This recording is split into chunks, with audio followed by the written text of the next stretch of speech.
Hello, and welcome to the Essential Reads. My name is Isaac, and my goal is to bring to you a bunch of classic audiobooks in an easy and accessible way. I need to look in the camera, not at the thing.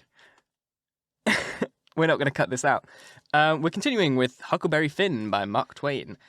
And, like usual with this book, trigger warning. The past was the worst, and people used words that should have never been accepted, but they were, and they were commonly used back then, and I'm going to be ducking all of the audio for those bits so that I can get paid here on YouTube. But if you do find those sorts of language or verbiages or nouns or whatever you want to refer to them as, or whatever they're used in, difficult, listen to another book, like Frankenstein or Dracula, where they're just fun adventure, fantasy, sci-fi books. And they're really cool, great books, but so far, we're on Huckleberry Finn, and it's a super good book, but this intro's gone on long enough, and we're going to dive in, so let's get started.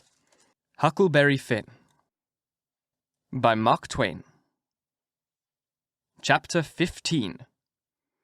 We judged that 3 nights more would fetch us to Cairo, at the bottom of Illinois, where the Ohio River comes in, and that was what we was after. We would sell the raft, get on a steamboat, and go way up the Ohio amongst the free states. And then be out of trouble.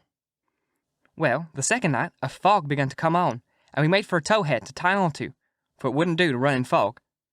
But when I paddled ahead in the canoe with the line to make fast, there weren't anything but little saplings to tie to. I passed the line around one of them right on the edge of the cut bank, but there was a stiff current, and the raft come booming down so lively she tore out by the roots, and away she went. I see the fog closing down, and made me so sick and scared I couldn't budge for most half a minute, it seemed to me. And then there weren't no raft in sight. You couldn't see 20 yards. I jumped into the canoe and run back to the stern and grabbed the paddle and set her back a stroke. But she didn't come. I was in such a hurry I hadn't untied her. I got up and tried to untie her, but I was so excited my hands shook and I couldn't hardly do anything with them. As soon as I got started, I took out after the raft, hot and heavy, right down the towhead. That was all right for as far as it went, but the towhead weren't 60 yards long, and the minute I flew by the foot of it, I shot out into the solid, white fog, and hadn't no more idea which way I was going than a dead man. Thinks I, it won't do to paddle. First I know, I run to the bank or a towhead or something. I gotta set still and float.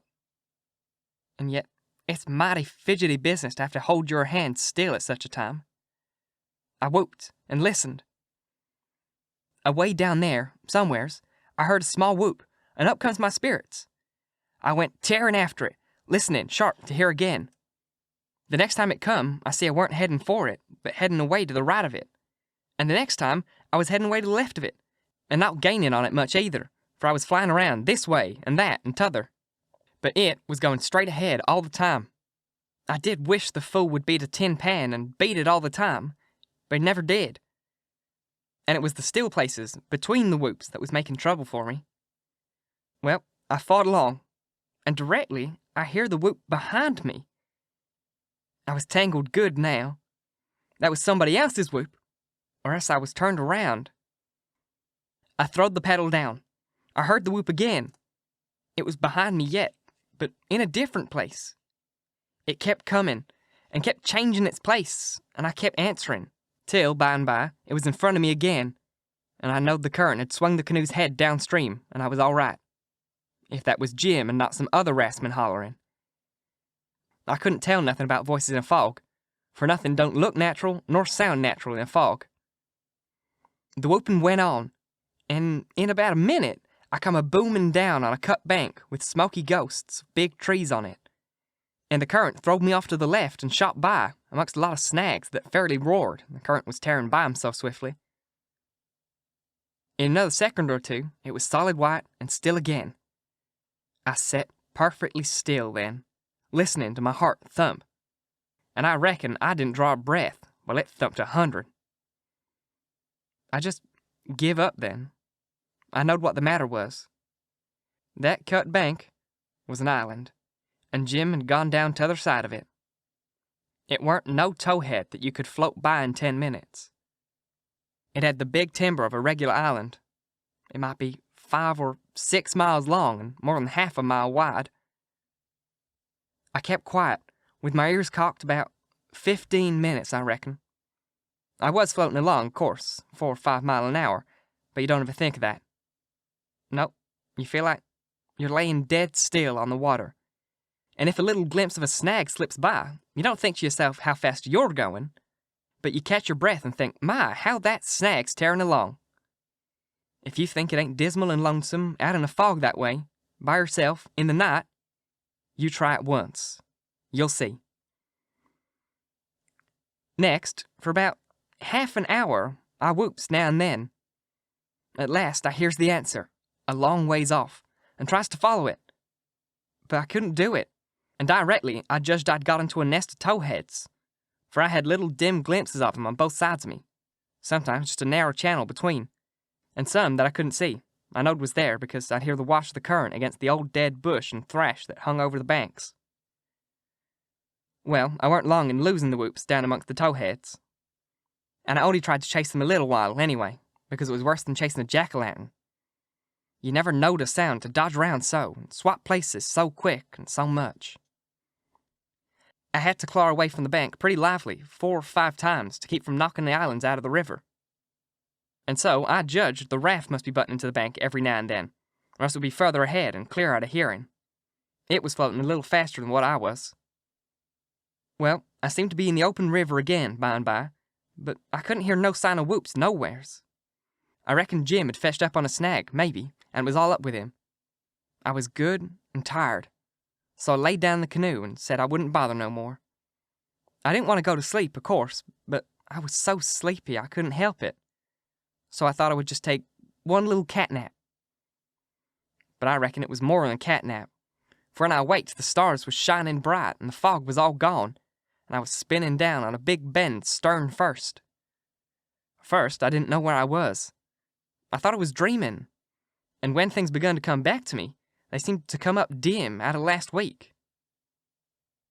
It was a monstrous big river here, with the tallest and thickest kind of timber on both banks, just a solid wall as well as I could see by the stars. I looked away downstream, and I seen a black speck on the water. I took out after it, but when I got there, it wasn't nothing but a couple of saw logs made fast together. Then I see another speck, and chased that. Then another, and this time, I was right. It was the raft. When I got to it, Jim was sitting there, with his head down between his knees, asleep, with his right arm hanging over the steering oar. The other oar was smashed off, and the raft was littered with leaves and branches and dirt, so she'd had a rough time. I made fast and laid down under Jim's nose on the raft, and begun to gap and stretch my fist out against Jim, and says, "Hello, Jim? Have I been asleep? Why didn't you stir me up?" "Good gracious, is that you, Huck? And you ain't dead? You ain't drowned? You's back again? It's too good to be true, honey. It's too good for true. Let me look at you, child. Let me feel you. No, you ain't dead. You's back again, live and sound. The same old Huck, thanks to goodness." "What's the matter with you, Jim? You been a-drinking?" "Drinking? Has I been drinking? Has I had a chance to be a-drinking?" "Well then, what makes you talk so wild?" "How does I talk wild?" "How? Why, ain't you been talking about my coming back and all that stuff as if I'd been gone away?" "Huck Finn, you look me dead in the eye. Look me dead in the eye. Hain't you been gone away?" "Gone away? Why, what in the nation do you mean? I ain't been gone anywheres. Where'd I go to?" "Well, looky here, boss. There's something wrong, there's. Is I me? Or who is I? Is I here? What is I? Now that's what I want to know." "Well, I think you're here plain enough, but I think you tangle-headed old fool, Jim." "I is I? Well, you answer me this. Didn't you tote out a line in the canoe for to make fast the towhead?" "No, I didn't. What towhead? I ain't seen no towhead." "You ain't seen no towhead? Looky here. Didn't the line pull loose and the raft go humming down the river and leave you in the canoe behind fog?" "What fog?" "Why, the fog. The fog that's been around all night. And didn't you whoop? And didn't I whoop till we got mixed up in the islands and one of us got lost and the other one was just as good as lost, 'cause he didn't know where he was? And didn't I bust up again a lot of them islands and have a terrible time and most get drowned? Now ain't that so, boss? Ain't that so? You answer me that." "Well, this is too many for me, Jim. I ain't seen no fog, nor islands, nor no troubles, nor nothing. I've been sitting here talking with you all night till you went to sleep about 10 minutes ago. I reckon I done the same. You couldn't got drunk in that time, so of course you been dreaming." "Dad fetch it, how is I gwine dream all that in 10 minutes? "Well, hang it all, you did dream it, 'cause there didn't any of it happen." "But Huck, it's all just as plain to me as—" "It don't make no difference how plain it is. There ain't nothing in it. I know because I've been here all the time." Jim didn't say nothing for about 5 minutes, but sat there, studying it over. And then he says, "Well then, I reckon I did dream it, Huck. But dog my cats if it ain't the powerfulest dream I ever see. And I ain't never had no dream before that's tired me like this one." "Oh, well, that's all right, because a dream does tire a body like everything, sometimes. But this one was a staving dream. Tell me all about it, Jim." So Jim went to work and told me the whole thing right through, just as it happened, only he painted it up considerable. And then he said he must start in and interpret it, because it was for a warning. He said the first towhead stood for a man that would try and do us some good, but the current was another man that would get us away from him. The whoops was warnings that would come to us every now and then, and if we didn't try hard to make ourselves understand them, they'd just take us into bad luck instead of keeping us out of it. The lot of towheads was troubles that we was going to get into with quarrelsome people of all kinds of mean folk. But if we minded our business and didn't talk back and aggravate them, we would pull through and get out of the fog and into the big, clear river, which was the free states, and wouldn't have no more trouble. It had clouded up pretty dark just after I got onto the raft, but it was clearing up again now. "Oh, well, that's all interpreted well enough as far as it goes, Jim," I says. "But what does these things stand for?" It was the leaves and rubbish on the raft, and the smashed oar. You could see 'em first rate now. Jim looked at the trash, then looked at me, and back at the trash again. He'd got the dream fixed so strong in his head that he couldn't seem to shake it loose and get the facts back into its place again, right away. But when he did get the thing straightened around, he looked at me, steady, without ever smiling, and says, "What do they stand for? I's gwine tell you. When I got all wore out with the work, and with the calling for you, and went to sleep, my heart was most broke, because you was lost. And I didn't care no more what become of me in the raft. And when I wake up and find you back again, all safe and sound, the tears come. And I could have got down on my knees and kissed your foot, I so thankful. And all you was thinking about was how you could make a fool of old Jim with a lie. That truck there is trash. And trash is what people that puts dirt on the head of their friends and makes them ashamed." Then he got up slow and walked to the wigwam and went in there without saying anything but that. But that was enough. It made me feel so mean I could almost kissed his foot to get him to take me back. It was 15 minutes before I could work myself up to go humble myself to a nigger, but I done it. And I weren't ever sorry for it afterwards, neither. I didn't do him no more mean tricks, and I wouldn't have done that one if I knowed it'd make him feel that way. Thank you so very much for listening. If you enjoyed, please like, comment, share, all that jazz. And if you really enjoyed, do subscribe, because there's more to come. And, join the channel, maybe, if you feel so inclined. And if you're listening on podcast, please leave a review, and you can also join me there and, support me and stuff, which would be real cool. Because only cool people do that. I'm terrible at this stuff. I can read words, I cannot make them up in my mind.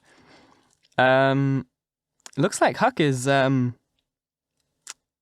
starting to become a human being by realizing that I don't know, that people are people regardless of the colour of their skin, and that they should all be treated like people, and that maybe you shouldn't be a little shitting kid and want to f people over like a little that you are. I can swear as much as I like, because I'll just duck the audio, because there's audio ducking in this anyway. I really hope you enjoyed that chapter, and I'm very interested to find out how Huck continues to grow as a person. And I hope he stays that way, because he's been a little shit up to this point, and hopefully he's going to be put back on the right track. Once again, thank you very much for listening, and until next time, bye-bye.